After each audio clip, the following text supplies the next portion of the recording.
I'm here with Dan Wright of San Jose Astronomical Association. So I take it you become very popular here.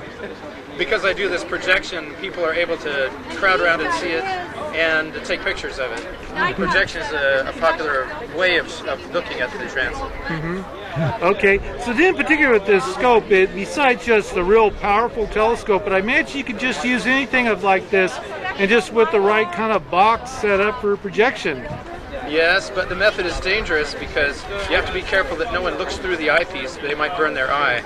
Also, the optics heat up. You're in danger of damaging your optics if you're not careful. Okay, so I imagine it's pretty tedious.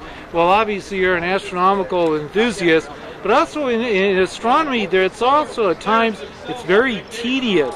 But I think you have to have like this passion for it to go through all this work. Yes, that's right. In fact, the tedious nature reminds me of other science and engineering field work. In fact, that's why the hobby appeals to science-minded people. It's the same sort of tedious but rewarding work. Okay, so then what have been some of the challenges for you today?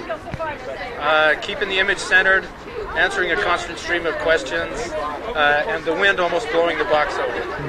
I see you got your bottle of water, so you know about keeping hydrated. So other than that, but what is one of the common questions that you get? Oh, most people ask, are those sunspots? Are those really sunspots? And I have to explain that's what they are. There's Venus there, but the sunspots are also evident. That's the most common question. The other one is, when does it start? How long does it last?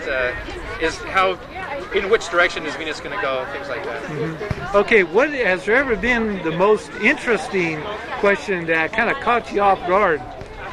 The most interesting question, can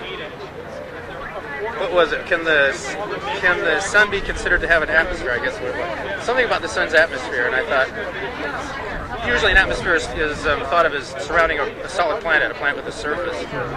So I didn't know how to answer that. The sun definitely has proper names for its layers, but I don't know what would be considered the sun's atmosphere, so to speak. It would be a pretty hot atmosphere. So is there a web page for the San Jose Astronomical Association? Yeah, sjaa.net. sjaa.net, and that's an easy one to remember. Okay, here with Dan Wright on the Venus Sun Transit of June 5th of 2012. Okay, thank you. Thanks.